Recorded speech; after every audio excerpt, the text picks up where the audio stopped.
মা অনেকক্ষণ হয়েছে দাঁড়ায় রয়েছে, একটা রিক্সা পাইতেছে না, অনেক কষ্ট হইতেছে তোমার। আহারে কখন একটা রিক্সা আইবো। আসসালামু আলাইকুম ভাই, ভালো আছেন? ওয়ালাইকুম সালাম। হ্যাঁ ভাবি ভালো আছি, দেখলাম অনেকক্ষণ ধরে দাঁড়ায় লইছেন। হ্যাঁ ভাই বাজারে যাইতাম, বুঝেন না বাজার করতাম, কারণ সংসারে তো কেউ নাই যে দুলা আট বাজার করে দিবা। আমারই কষ্ট করে মাইয়াডার লয়ে দুলা আট বাজার আনন্দ লাগে আসছি। ভাইটা তো ভালো মানুষ ছিল।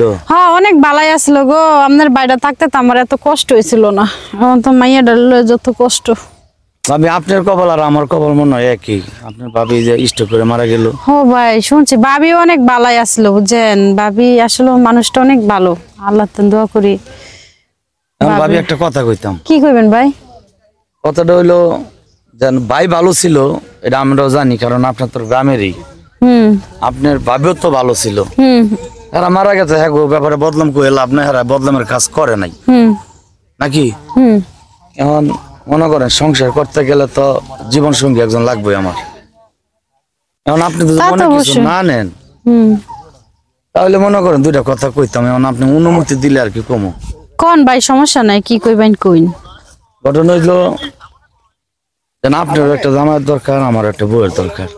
আল্লাহ ভাই এটা কি কোন, আমার জামাই মরে গেছে, আমার এই বাচ্চারা নিয়ে আমার কেডা বিয়া করব? আপনি তো মনে কিছু না নেন, তাহলে আমি দুইটা কথা কই, আপনি শুনেন। কোন?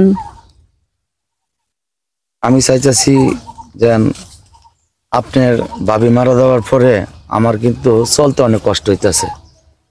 এখন আপনার তো জামাই নাই, আমি চাইতেছি আপনারে বিয়ে শাদী করার জন্য। ভাই আপনি যে আমার বিয়ে করতে চাইতেছেন ভালো কথা, কিন্তু আমার তো একটা মাইয়া আছে দেখতেছেন না, এই মাইয়ার হুদ্দা আমার কেডা বিয়ে করব ভাই? এই যে কইছেন কেডা বিয়ে করবো, মানে আপনার যে একটা মাইয়া আছে এটা কিন্তু আমি কারো কাছে শুনি না, আমি নিজে চোখেই দেখছি। আর লইয়া দেখা লইছেন এটাও আমি কিন্তু দেখতেছি। আমি যদি আপনার বিয়ে করি তাহলে আপনার মায়ের আমি মাইনে নিব না, কারণটা কি? কিন্তু আপনি আমার মাইয়ার হুদ্দা আমার যে মাইনা নিবেন, তারপর আর কখনো মানে আমার মাইয়ার এনে খোড়া দিবেন না তো, যে তোর একটা মাইয়া আছে সেই এডি খোড়া দিবেন না তো? এই কথাটা ভাবি কইেন না, বুঝছেন?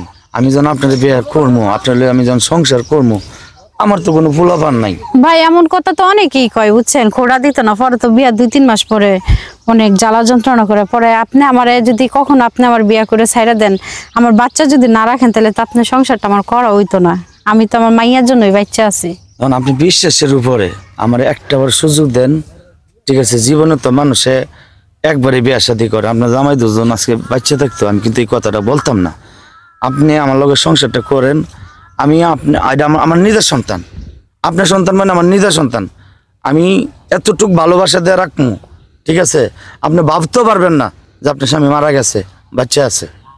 এখন আপনি দুজন কোনো গার্জেন লগে কথা দরকার পড়ে, আপনার লাগলে কোনো গার্জেন লগে কথা কই আপনি আমার জানাইবেন, আমি একটু বাজারে যাব। আচ্ছা ভাইয়া, আপনি যেহেতু কথাটা কইছেন আমারও খুব ভালো লাগছে, কিন্তু আমারও তো গার্জিয়ান আছে, বুঝছেন? আমার পরিবার, বাবা মার সাথে, বড় ভাই বোনের সাথে কথা বলে আপনার বিষয় নিয়ে তারপরে আপনি ই করেন, আমার বাসায় যান প্রস্তাব নিয়ে। তাহলে আমি এখন চলে যাই। আসো মামুনি। আমি সবচেয়ে খুশি হয়েছি কি জানেন, আপনি রাজি হয়েছেন। এখন আপনার গার্জেন যদি রাজি হয় তাহলে মনে করেন সংসারটা দুইজনে একসাথে করতে পারবো ইনশাআল্লাহ। আচ্ছা ভাইয়া যান, জানাইবেন ভালো মন্দ। আচ্ছা ভাইয়া। আসসালামু আলাইকুম। ওয়ালাইকুম সালাম। আসো চলে যাই আমরা।